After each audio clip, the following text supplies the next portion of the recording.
What if I told you the difference between a glowing complexion and permanent skin damage could literally come down to a simple 60-second online check? Welcome to This Explainer. Today we're diving into exactly how to check a cosmetology license in Illinois. It's absolutely crucial for making sure your next salon visit is both safe and fully legally compliant. Because honestly, would you ever let a total stranger perform a chemical peel on your face without knowing they're trained? Probably not. It's so easy to just assume that anyone wearing a salon apron and holding shears is a qualified pro. But without state-mandated training, you're putting your health on the line. We're talking severe infections or even chemical burns. Verifying that license, that is your ultimate shield. So here's what we're covering today. We'll start with a quick overview of cosmetology licensing in the state, walk through a step-by-step guide to looking up a license, and break down how to actually read those results. Then we'll talk about what to do if you spot an invalid license, share some pro tips for both consumers and professionals, and wrap up with a quick legal disclaimer. Let's get right into it. Starting things off with Part 1, an overview of cosmetology licensing and the IDFPR Shield. So, the IDFPR. They are the true regulatory backbone here in the land of Lincoln.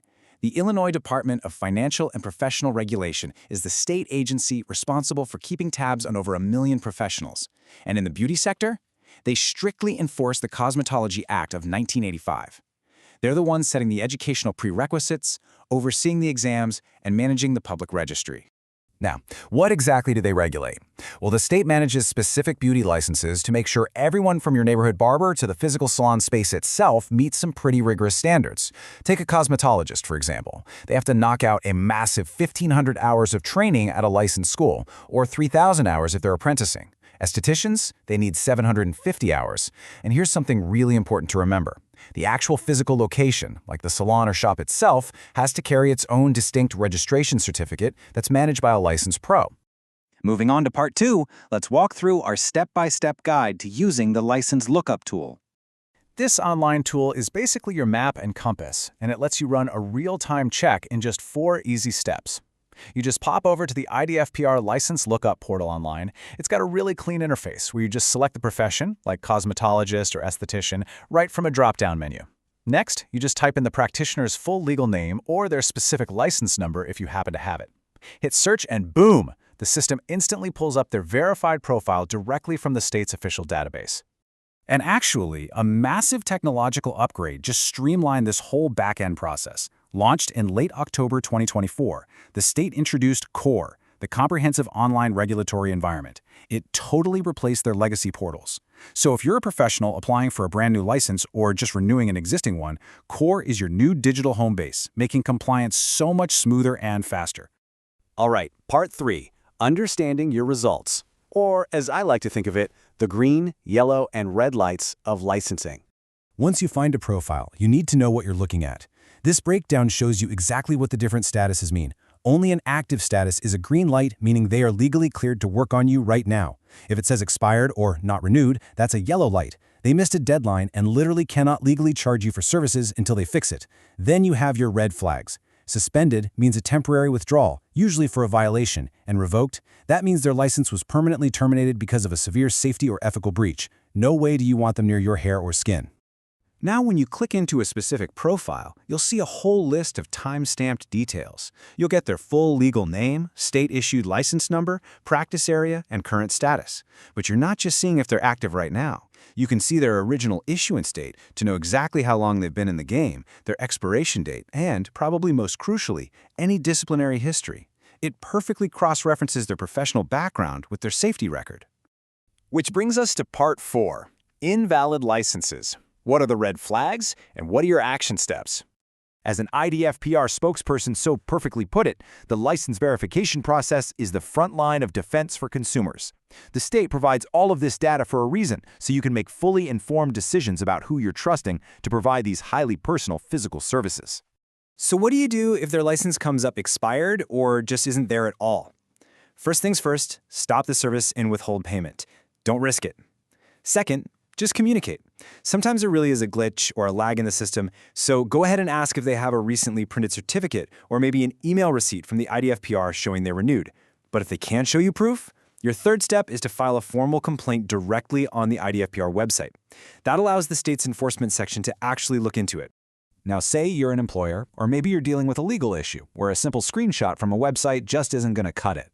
You can actually request a legally binding certification of licensure from the IDFPR for a $20 fee. This gives you an official, authenticated document carrying the department's seal and a signature, which is exactly what you need for things like out-of-state license transfers or compliance audits. Okay, let's dive into Part 5. We're going over some essential tips for both consumers and pros on staying safe and compliant. At the end of the day, building trust in this industry takes effort from both sides. Consumers, you've got to do your due diligence and verify those credentials before you book a service or sign any contracts to avoid getting scammed. On the flip side, professionals need to aggressively maintain their compliance.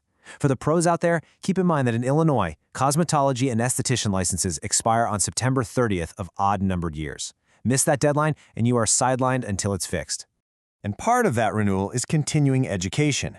14. That's the exact number of continuing education hours cosmetologists and barbers have to complete every 2 years.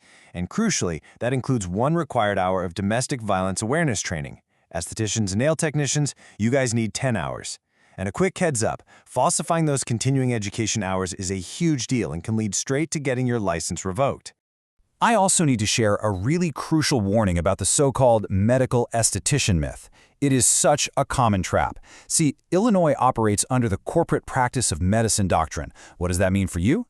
It means an esthetician absolutely cannot own a med spa or independently fire a medical laser. They are only allowed to assist or perform delegated tasks under the direct ownership and oversight of a licensed physician. So if someone is advertising themselves as a medical esthetician in Illinois, they're using a misleading, made-up title that the state explicitly does not recognize. Moving to Part 6, our conclusion, knowledge truly is power. As we wrap up this explainer, I want you to remember that using these tools takes all these abstract regulatory laws and turns them into your personal safety shield. Taking just 60 seconds to check that IDFPR portal could literally save you from permanent harm. And finally, Part 7, a quick disclaimer. Just remember, this explainer is strictly for educational purposes.